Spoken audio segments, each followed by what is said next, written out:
trying not to cover any of these microphones up. Good morning.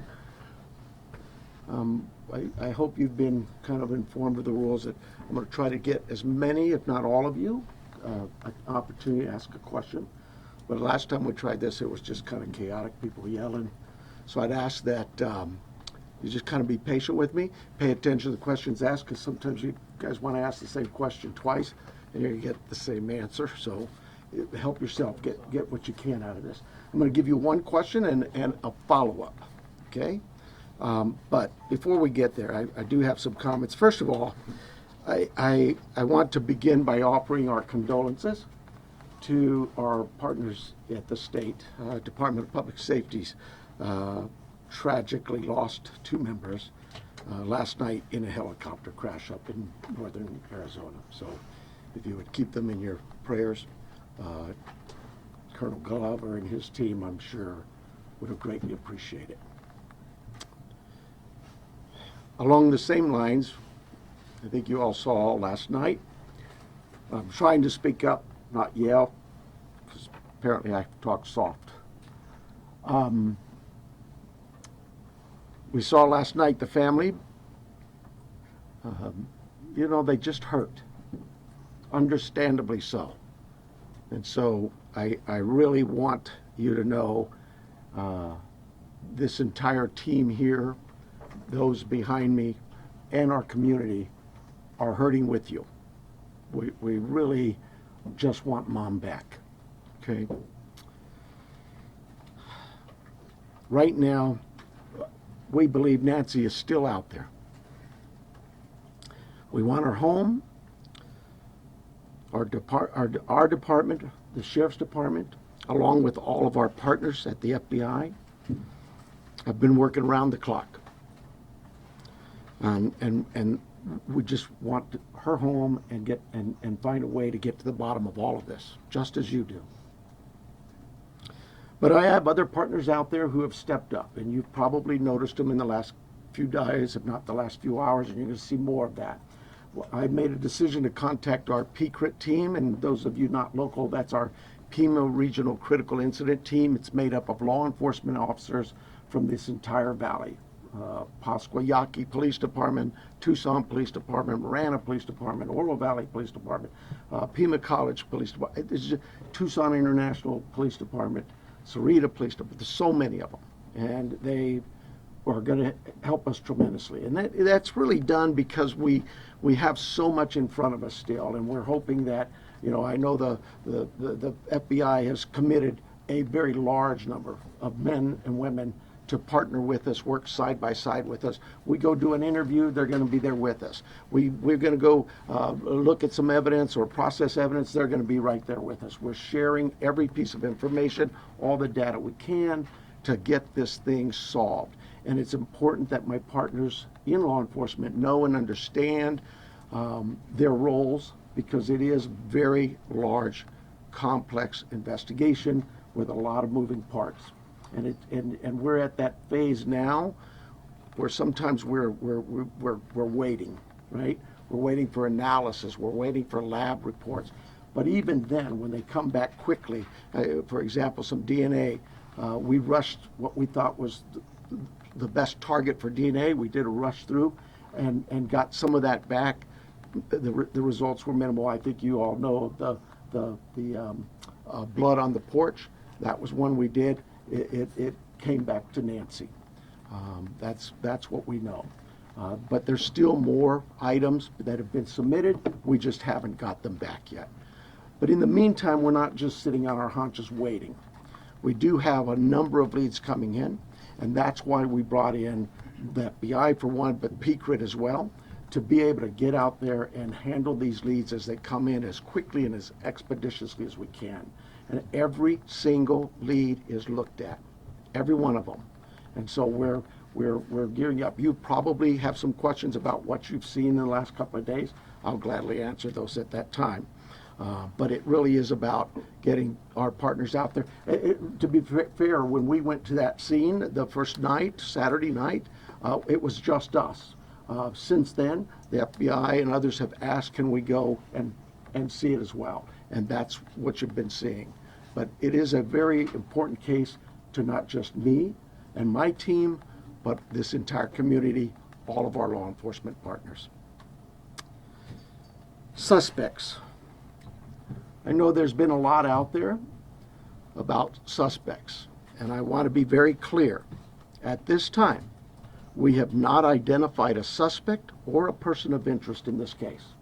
We are working our best to do that. But to be clear, we have nobody of interest or any suspects that you would consider a prime suspect. We're just not there. We're not there yet.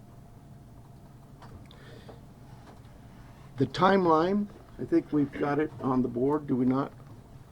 This is a timeline that we have been able to develop with some of the things that we've had processed.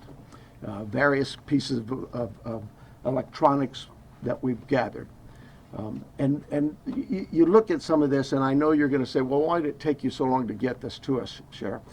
Well, because one thing, it's got to go out and be processed at different lab sites, and sometimes that stuff comes back to us, and like you, we have questions. And we say, wait a minute, what is this about? What about this? Could it be that? And so it's sent back, or it's sent somewhere else. So, and that's happening with all of the things we see, that process, that review, and that questioning of, all right, what is it we're looking at? So I'll go over it with you. You can see it on the board there, but at about 5:32 p.m., these are approximate times. 5:32 p.m., Nancy travels to her local family's home for dinner and playing games with the family, just visiting. At 9:48 p.m., which is very consistent to what we were told by the family, that Nancy was dropped off at home, and we know that because we have a garage door open at approximately, I can't stress that enough, at approximately 9:48 p.m. At 9:50 p.m., that garage door closes. It is that time we assume that Nancy's home and probably going to bed. Sunday morning, early morning at 1:47 a.m., the doorbell camera disconnects. At 2:12 a.m., software detects a person on a camera, but there's no video available. They had no subscription, and therefore it would rewrite itself. It just kind of loops, right, and covers up. That's what our analysis teams have told us. We're not done with that. We'll do all we can, but that's what it says. So that detects a person on camera. Could that be an animal? I imagine that's possible. We don't know that. We just have no video. But we're not giving up on that. 2:28, Nancy's pacemaker app shows that it was a disconnect from the phone. And at 11:56 a.m., the family checks on Nancy and discovers her missing. And at 12:03 p.m., 911 is called in to the Pima County Sheriff's Department. I believe it's about approximately 10 minutes later, 12 minutes later, our patrol teams arrive. They see the scene, and we start our response with our search and rescue teams and our detectives from homicide and various units. In fact, every unit here, I think somebody questioned, how come there's an ICAC member out here, or this member? Everybody in our criminal investigations team is a part of this team and part of this investigative effort. I think with that, let me make sure.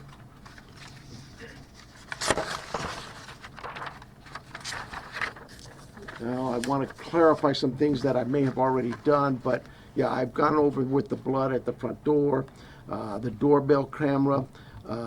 It was removed, we know that, but we're not confirming that any cameras were smashed or destroyed around the house. I don't know where that came from, but that's something we're not confirming. The car. The car that was at the home, it's just standard investigative practices. It's part of the search warrant scene, court orders. We pull it out of there and do our scene processing with the vehicle. Uber. We did speak to a driver because Nancy, we learned, had been taken the Uber to the family residence, the daughter, for dinner. And we located that driver and spoke with them, and got that information. The house, you guys got this, I think, conducting follow-up. I think you said somebody had mentioned that they saw a team out there again last night or yesterday, and that's just, again, what I was talking about before. Our partners wanted a chance to see it and examine things themselves, and more importantly, it's just we're constantly following up on things and go, hey, what about this? So we want to go back and check on some things.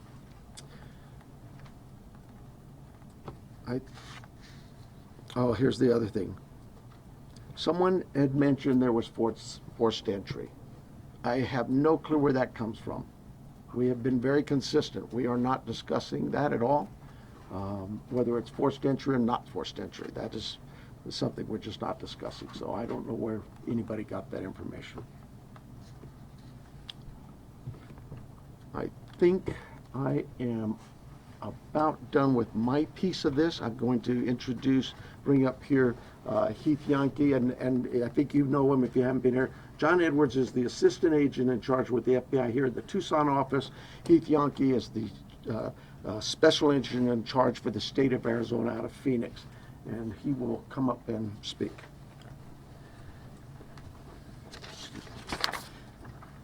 Thank you, Sheriff. Hello, I'm Heath Yankee, the special agent in charge of the FBI's Phoenix Division. First, I want to let the Guthrie family know that our hearts are heavy for them.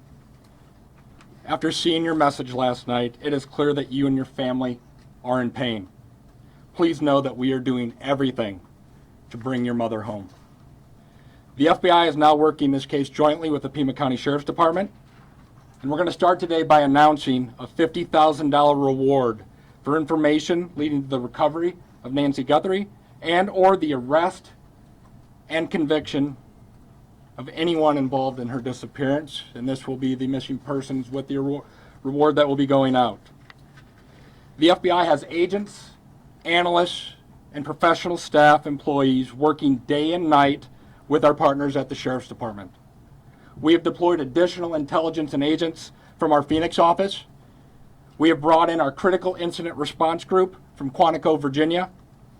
Members from our Cellular Analysis Survey team are here, and they continue to collect and process digital information.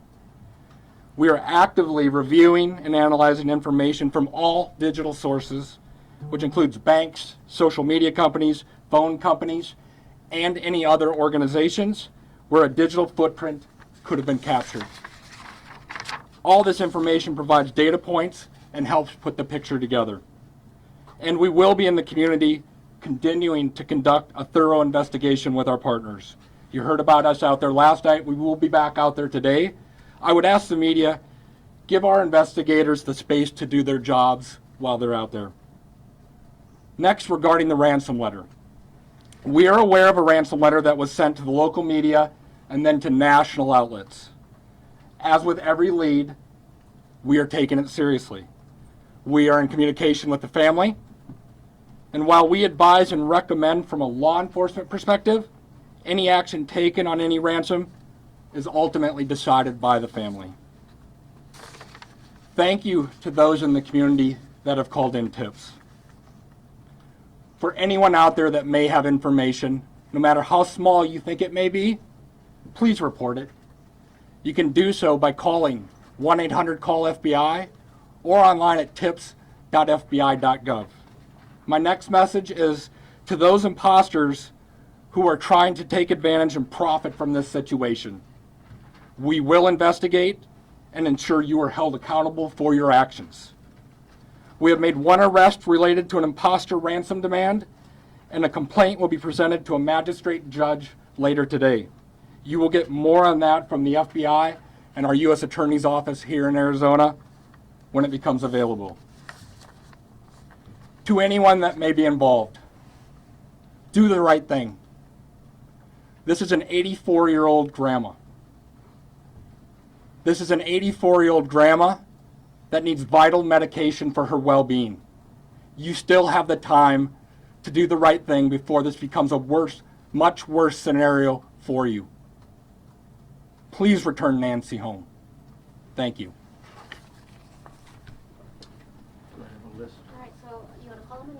You could call them up. Okay, so the first person we're gonna start with the list is gonna be NBC National, Liz Price. Right here. Can you walk us through that timeline from when you believe, if you look at this here, from 147 to 228, what you think happened there, and what particular software would have detected somebody on camera? Yeah, I don't. I know we know the software that was there. But I'm not. Sorry, I'm just not in the weeds. I know that. Think of your doorbell cameras. Somebody walks up. My wife's. If I walk up, she gets an alert, and it's usually something like that. A person's detected. So to understand then, Bob, one, does that mean that it was about a 45-minute span that this suspect or suspects would have been on the property? And then also, does this essentially mean that you cooperated with the tech companies and you can officially say that no surveillance video is available from the home? We know that the tech company that we sent that camera off to, yes, they've said they've run out of ways to recover any video. Next And was that about 45 next minutes? person's gonna be ABC News, Aaron Katurski. Yeah, I'm sorry. Was what 45 minutes? Can we say it's about a 45-minute span that somebody would have been on the property then, from 147 to 228? Yeah, I think those times speak for themselves, and it is about, like I say, those are approximates. So yes. I'm sorry. Who was next? Did you Aaron say? Katurski, ABC News. Hi, Sheriff. Thanks very much. Is there information that you are purposefully withholding because of the active investigation that might be leading you in a particular direction? You know, this is no different than any criminal investigation that we conduct here. Law enforcement has conducted investigations since 1865 here in Pima County. We're always mindful of what it is that's in front of us and what we should release and can release. There's legal guidelines that guide us, but there's also strategy too. So, you know, I'll leave that for you to determine. Now that you are having such an injection of manpower from the Pima critical incident team and the FBI, we could slow to bring that in at the outset should all of these resources be brought to bear sooner. I guess that you know, it's Monday morning quarterbacking. I do it all the time, so you have the opportunity to do it for me. I'll take that hit. CBS News, Jonathan Vigliotti. Sheriff, over here, has there been any proof of life, and has there been any sign of life? I'm going to, anything to deal with the ransom notes and that, I would defer to the FBI, but no, to my knowledge, we're still looking for Nancy. And for my follow-up question, if I can speak with the special agent, what was it about this apparent ransom note that now 3 days on, you first haven't been able to validate, and second, it warranted informing the Guthries of its existence? So the ransom note that was sent out there, obviously every lead in this case we are taking extremely serious. But not Given everyone is presented to the family. Why this one? because this was the ransom that came in and it had facts associated with a deadline, with a monetary value they were asking for. So at that point, What were some of those facts, if you can, because there's been a lot of speculation, as you know, if you could set the record straight. yeah, the ransom itself, one talked about an Apple Watch and one talked about a floodlight. We're not going to go into specifics. It's very important that we keep this investigation moving forward, and we don't want to put more facts out there that others then can use to try to profit from this. Who else would CNN, know next, about an CNN, Apple next, Watch? Ed Lavandera. Agent, I want to follow up with you real quick on that. There have been, as far as we know, I think 3 ransom notes so far, 1 arrest. Are they all different? Do you think there's different authors behind all of them, or? So the one that went to the media is the one we are currently investigating and working on. The imposter that I talked about, where an arrest was made early this morning, that there will be more information. We believe there's no evidence to connect this to Nancy's case. It was someone that was trying to profit from it, a total imposter. And Sheriff, you started off the press conference by saying you believe that Nancy is still out there. Do you have reason to believe that she's still out there alive, or are you fearful of the worst case scenario here, that she won't be found alive? Well, I'm certainly fearful of that. I think we all are. But we operate from a position that until we know she's out there, she's alive, and we're going to continue thinking that way until we find her. Fox Digital, Mike Reese. Yeah, sir. Michael Rivas from Fox Digital. Sheriff, you said you've identified no suspects. Have you ruled out anyone she was with on Saturday night? You know, we've talked to so many. I'm sure that my investigators have feelings about this one's clear or this one isn't. But no, I wouldn't say anybody's ruled out yet, because what if I rule you out and then later I learn something else?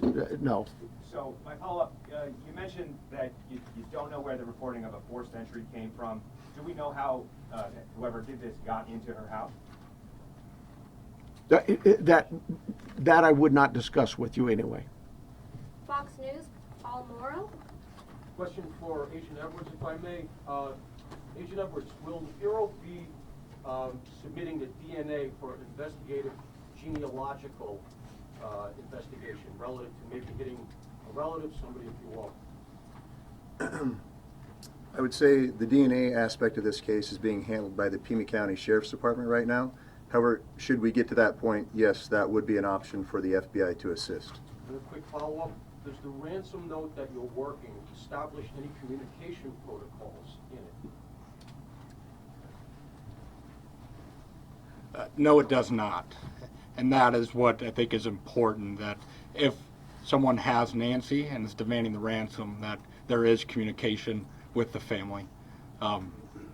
We talked about has been no proof of life, and there was no other demands within that letter. So they're still waiting for communication. ABC affiliate, Ashley Holden. Right here, Ashley Holden. When you say the doorbell camera was disconnected, do you believe that that camera was taken? We do not have it in our possession. We've not located. And then a follow-up. I know that we've been hearing a lot about ransom notes. We were also hearing in that video that was put out by the Guthrie siblings, and I don't know if this is a question for the FBI or yourself, but the challenges of seeing an image and knowing that it's real. Could one of you address that? Has the family received correspondence, any images, videos? So we're not going to go into facts regarding this part of the investigation. I think part of that message was, with AI these days, you can make videos that appear to be very real.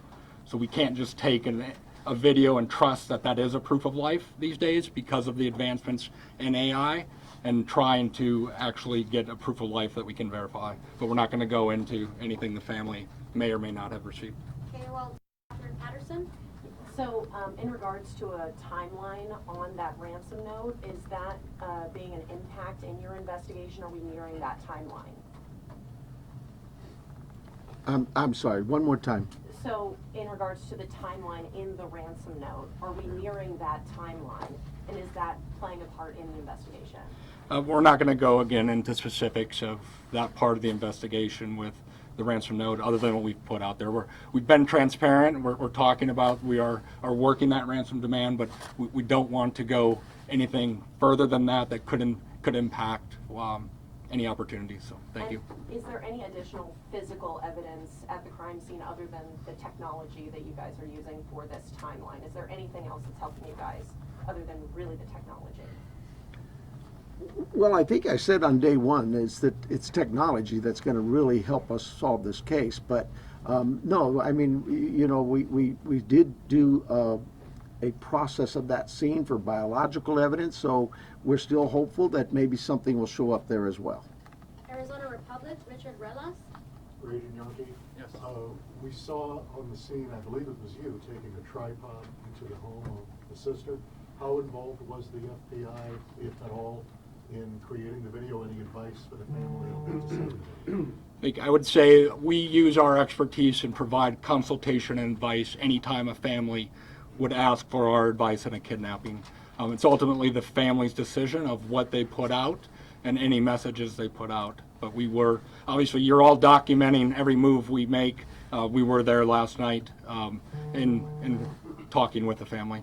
But every decision is theirs. Right, that was a tripod and a ring light. And Sheriff Nanos, You said the blood was found on the porch and on the front stoop. Just wanted to verify that. I say porch, front stoop. It's all in that same general area by the front door. Front of the house. Front door, yes.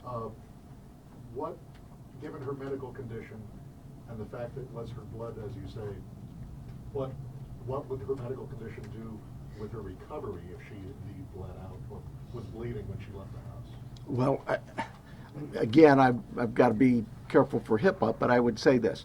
We know she is in need of medication, daily medication. And we also know that this is day 4 or 5 and still we don't know that she's getting her medication. That could in itself prove fatal. And for the, No, that'll be that question. For KGUN News, we have Craig Smith or Athena. I'll get that for you. I'll get his name. Craig? KGUN, Athena. Oh, okay. Have you been in communication with anyone who you believe could be the kidnapper?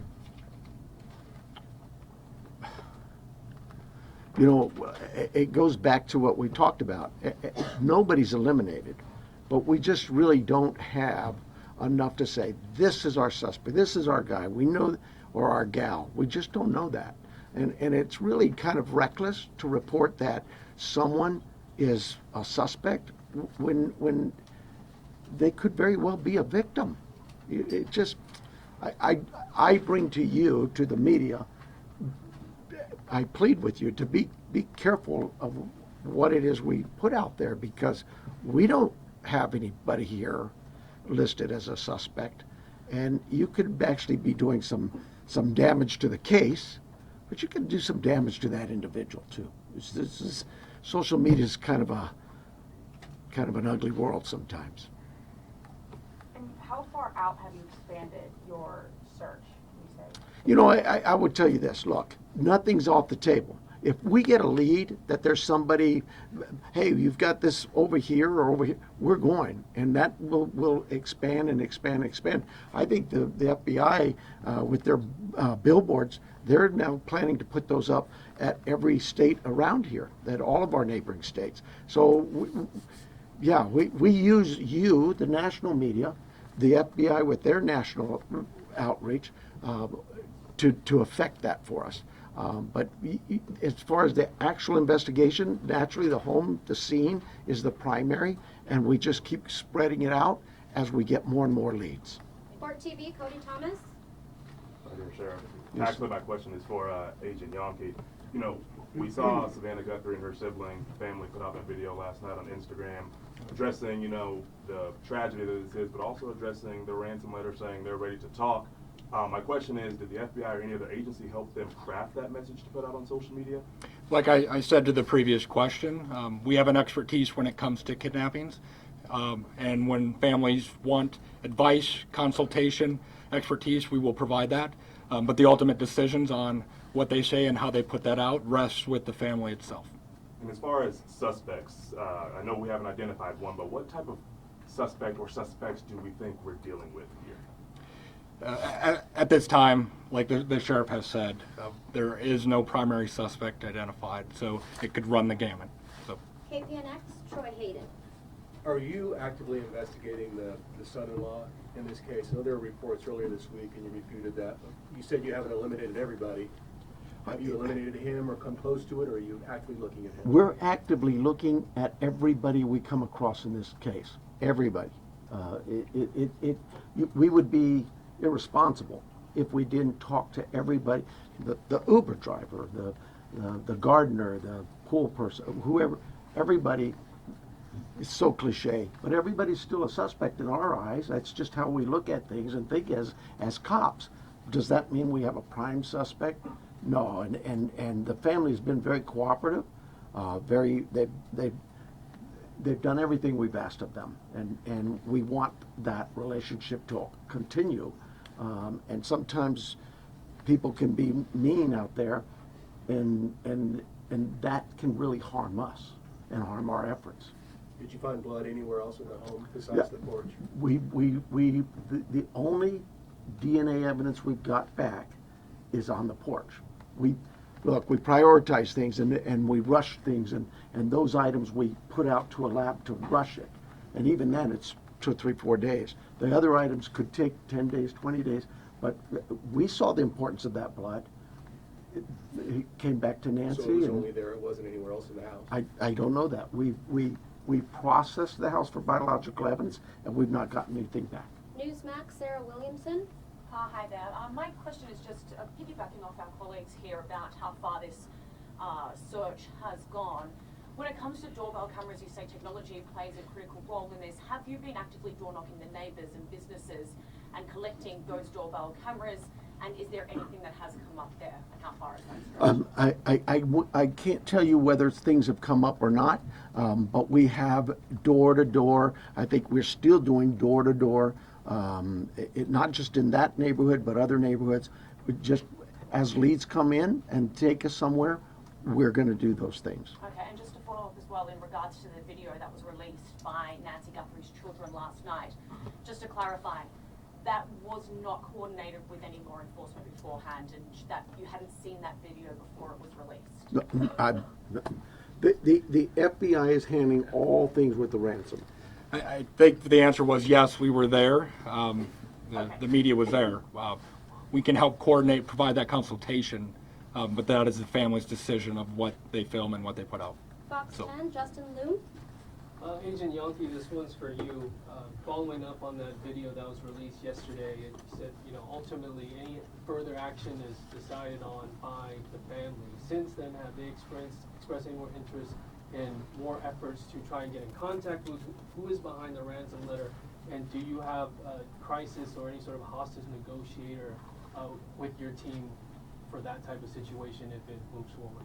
So the two parts to that question I think it's pretty clear. The family wants to be contacted. They know time is of the essence, and if those that may have Nancy are watching this, the family is ready to talk, get proof of life, because there has been no contact after that ransom note went to the media. For your second question, yes, we have crisis negotiators. That is part of our team here locally, along with the personnel we brought in from Quantico, and they will be part of it, but we're not going to go beyond that of any specifics. Sheriff Nanos, taking down the crime scene perimeter after Monday's investigation and really opening access to that property to everyone else, was that something you would do differently looking back, knowing that federal authorities also conducted a search yesterday? Would you have kept that perimeter up, knowing that? Monday morning quarterback, I probably would have, but I'll say this. We processed the scene. We got what we thought was complete. My team did that. I have to have all the faith and trust in their abilities and their skills, and I think they went through that pretty well. But because another agency now steps in and wants to assist, we're just like with you, we're an open book. Absolutely. How can we help? One of the things people don't see, I heard your question about, and we left and then others could walk up. When we process a scene and we're done, we return that scene to in this case, the homeowners, the family. And we don't just go march back in there. We call the family again and get permissions to go back to the home. So yeah, there's, again, the Monday morning quarterback, absolutely, I probably could have held off on that.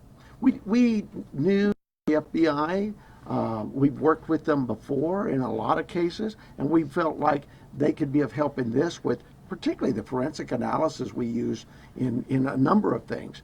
But at the start of this thing, we weren't sure what we had, and as the day progressed, we realized that there could be more to this, and we started in that.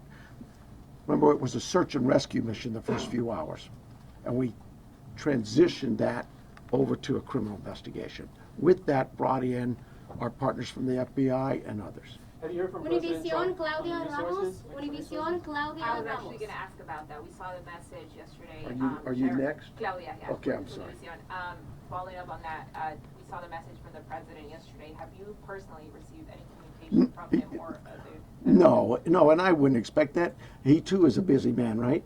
And I would say this: we thank him for his entire law enforcement team was put out yesterday, and we know, I know my local reporters here know we've always worked well with all of our partners, in law enforcement. Maybe it's something unique to Southern Arizona and the rest of the country doesn't see that, but this isn't new for us. We've done this. Gabby Giffords, I headed up that investigation many years ago, and we worked side by side. Could not have got things done if we weren't with the FBI on that. And just the other question, this being a border state, have you guys had any communication with Mexican authorities? I have not. I work closely with the Mexican consulate, as other consulates, being the sheriff, but no, I've not heard from them. Arizona Univision Manris. Hi, Sheriff. My question is, do you know, it's a two-part question, do you know what medication Nancy uses? And have you checked the local pharmacies and pharmacies around the state where they bought, per se, this medication to keep her alive, to keep her healthy, while still look for her? So we do know what medications, and we have contacted pharmacies. Probably need to go back to just make sure that they didn't, maybe we contacted them early on. I know that night, Saturday night, Sunday morning, I know we were doing all the hospital checks, and that check was continuous every hour, going back out. And physically in person, deputies were going to each local area hospital and asking them to check their logs. My second question here is, I know you're looking for her in Pima County. Are you looking for her across the state now? And if so, if there's a particular area that you're focusing on right now? Well, we're looking for her everywhere, right? The FBI just made an arrest on a tip that we got that we thought there could be something here.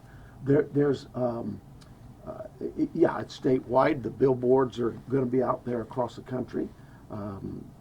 We take leads from everywhere, and where those leads take us, we'll get there. MS Now, Alex Talbot. Any reason to believe that Nancy Guthrie may be being held outside of the country? Is that something that you ruled out at this point? We don't have any of that information. We haven't ruled anything out. Like the sheriff said, we will follow the facts wherever they take us, whether it is outside of the state of Arizona or over the border. We will follow the facts and go there, but we have no indication anything over the Mexican border. And you mentioned on the ransom note there were details about the Apple Watch and the floodlight. Yep. The ransom notes that were sent out to TMZ, KGUN, and KOLD, are they all the same ransom note? Do they contain the same details in each of those individual ransom notes? The ones that I am tracking and aware of were the same that went to TMZ also. News Nation, Brian Enton. Agent Yankee, sorry. Yes. When did the first ransom note arrive? And the reason I ask is because the Apple Watch has been in the news and on social media, and you could see like floodlights on video. So was it before those things were out in the world? I don't have the specific time frame as I sit here today of what time it came in, but that you are right. Anyone could see a floodlight hanging down, could have seen some of those things. The watch has been talked about, so that timing is tricky, but that's why we're taking it serious no matter what and following the leads on that. But I don't have the time frame that the first note came in as I sit here today. Thank you. And my follow-up is for the sheriff. In the house, were there any signs that someone tried to clean up or maybe destroy evidence? I can't talk about the crime scene, so I'll give you another shot, another question. My other question is, I heard the agents say that it was a joint investigation now. At the other press conference, the FBI said they were assisting. Is it joint now? I mean, are both agencies in charge now? Look, there's no ego here. We in this part of the country, we'll take anybody's help. It's not about, it's not about who's in charge. From day one, when we contacted the FBI, they were that gracious to say, whatever you need. And so that's really it. And they're great partners, just as my other local law enforcement brethren. I didn't even have to ask. That's what's really amazing. I haven't had to call anybody. They've called me. Sheriff, what do you need? Arizona's Family, Brianna Whitney. Sheriff, I know you had the crime scene process. You said you went back out there. Your partners wanted to see it, but you guys were actively taking out evidence yesterday. Was there something you missed the first time, or did you get a new piece of information that led you to believe you needed to go back out and take more than you had that first day? You know, I know that we get information that will come, and this is just any crime scene that we look at. We may go out to a crime scene and think we got it all, go analyze the evidence, and something comes back and says, hey, did you check this? We're not going to just say, oops, and not go. Absolutely. In this instance, it really was the FBI just wanted to go, hey, can we take a look at it? Are you worried about that being contaminated at all because there was people in? You know, I'll let the courts worry about that. We will certainly be open to the courts of anything that's been removed from that house, and we follow the rules of laws. We get court orders and go back and reapply for another warrant if need be. All of those things we're very careful of. Arizona Public Media, Lynn Boyd. Ellen Boyd over here. In that news release yesterday, there was a report of a trespasser. Has the Guthrie family dealt with any incidents, threats, whether that's trespassing, social media threats, anything of that nature? I am not aware of any of that. I know that we, as with any case, again, we would look at all of the background of calls to those families or their residents and see if there's anything there, or even in that neighborhood. Those things have been looked at. I don't know of anything that was reported in even the last 30 days or 60 days. Nobody's come to me and said, hey, next door you had a burglary. Follow up for the neighborhood where Nancy's home is. Can you give any more details on that trespassing incident? I don't have them. Telemundo, Jesus Gonzalez. It's for the FBI. I just have a question. Can we confirm if the FBI director is coming for the investigation? Yes, Director Patel is being briefed several times a day on this investigation back in D.C. He does have a trip scheduled to Tucson that was pre-scheduled before this, but he is receiving consistent and constant updates from our team here. He's coming today? He is not coming today. And before you go to the next one, I know you may have had a follow-up question, but I think I overstepped you. So if you wanted to ask, I'll give you that opportunity. Thank you, I really appreciate that. Thank you, Sheriff. Absolutely. Thank you. At what point do you deem the ransom note not credible if there is no communication that follows up since you received it? Like, what's that timeline where you say, no proof of life, there's no more, this isn't credible? I think we start to look at what the deadlines were in the note. First, I think was 5 o'clock today, and then it had a second deadline after that. So we are continuing in a normal kidnapping case. There would be contact by now, trying to discuss that. But those are the time frames we are looking at as we move forward. Are you able to say that second deadline that was given? I don't have that with me right now. So thank you. Sorry about that, Brandon. Entertainment Tonight, Denny Directo. Yes, my question actually is for Agent Yonke. There was a report that said the ransom came from an email and that the FBI was actually looking into that IP address. Any updates on that? Nothing that I can release. Thank you. And then also, there's also conflicting reports about who was the last person to actually see Nancy and drive her home. We know she took an Uber to Annie's house, but can you confirm whether it was Annie or her son-in-law Tommaso who took her home that night? I think the timeline that the sheriff provided was a family member, but just family. We're going to go with family. Record TV, Vandry Piera. Sir, we are for national, so we're not familiar with the area, so we think that it's a remote area. So my question is, why is it so hard to track a car or something suspicious that have passed through the area at that time? How difficult it is, because probably cameras around or something. Yeah, you're talking about the challenges we face in some of being in a rural area like this. Those are face all the time. We'd love it to have all the cameras in what we would consider a more urban nature type area. But once you get out into the community, that's not the only part of Tucson that is that way. And we just find ways to overcome those challenges. We don't just disregard it. We still look at ways to find for example, ring cameras that might catch just a piece of something, goes catch the car, those kinds of things. We don't give up. We still go out. But not at least a car that came out at that night? I can't. Away. I mean, like miles. We have cameras all over, and those things are being reviewed. Arizona Republic, Richard Relis. I'm a different person, but pretending. Did he get two? Yeah, it's the second one. Was that you? Sorry. No. We all right. All right. Thank you guys for keeping us honest. No, you already asked your question, so we're gonna go to the New York Times with Reese. And I apologize for getting your name wrong here, Reese. Tebow? No, you're close. Tebow. Hi, Sheriff. Hi. The 212, the camera that detected movement at 212, was that a different camera than the one that was disconnected at 147, and where was it pointed? We don't know that. We don't know which camera that was.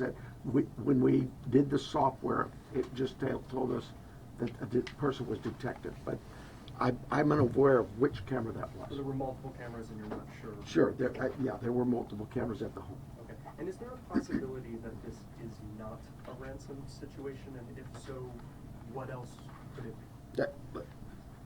Your guess is as good as mine. I would say absolutely there's a possibility that this is nothing to do with a kidnapping. But we cover all angles. We're not going to dismiss something until we actually know for a fact that it's one way or the other. People Magazine, we have Danielle Walker. So I wanted a little more clarity to follow up on his. Is there anything more you can say? Was this actually targeted or not? Do you have any? That's why we have the FBI to look at those areas where there may have been a target. Maybe it is a kidnapping. But no, we don't have anything to rule that out or to say it is. And as far as the ransom notes, there was a part in there about Bitcoin. Are you looking into that now, investigating?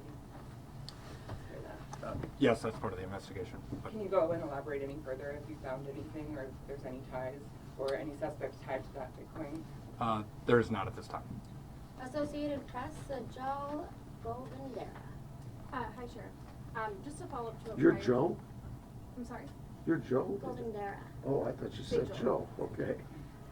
Just to follow up to a prior question, you had said early in the investigation that authorities don't believe Nancy Guthrie was targeted.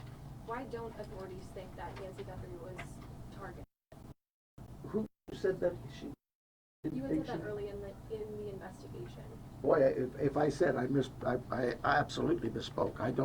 I've never thought she was or wasn't targeted. We've always believed that is certainly a possibility. I mean, you'd be silly not to think that.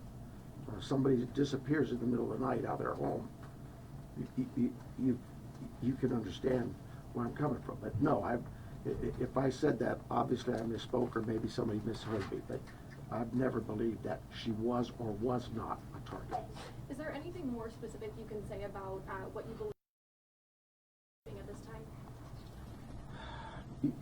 Motive's always going to be a question, and we'll know more as we go what that motive is. But right now, my guesswork is as good as yours. And then we also have, the final one will be from KVOA here in Tucson, Monica Garcia.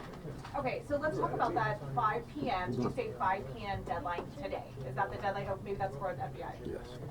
Can you just give us some sound on that? Because that's a big deal. That's within hours about that 5 p.m. deadline per the ransom note. We are.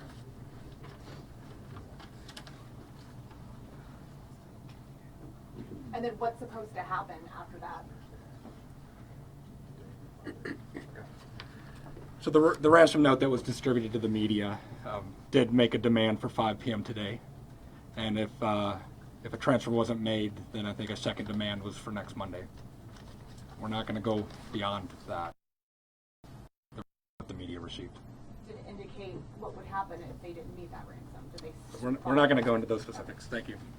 5 p.m. Eastern, I'm sorry, I know it's not Arizona. It's 5 p.m. I don't. It's 5 p.m. And then, sorry about that, Inside Edition, Jim Murray. Special Agent Yonke, given the fact that the FBI participated in the creation of this family video, does that suggest your belief that the author or authors of that ransom note, in fact, have Nancy Guthrie? Again, we're taking the ransom note serious, and we are following that part of the investigation. And does the fact that there is a ransom note suggest to you that Nancy Guthrie was taken specifically because she's Savannah's mom? There's nothing to indicate that. Thank you guys Thank so you much so for much. all of your questions. Thank The you. sheriff does have just one more note about what happens next year, or what doesn't happen next. Well, it's what happens for us is we're going to continue working. For you though, I hope this worked out well for you. But right now, I have no plans to schedule any further press conferences unless we have some real evidence or something to bring up to you. It's pretty pointless to just keep hounding the same things over and over. And as Special Agent in Charge Yankee said, please give us some space, and that's not just physical space. Give us some space, give my team some time, because these things do take time and they are difficult. And everybody out there is really working hard. And mistakes are going to be made. And if I made them, mea culpa, it won't be the first mistake I've ever made. But more important than me is we want Nancy back. That's the key. Okay? So thank you very much, and thank you for your concern in this. Thank you, thank you.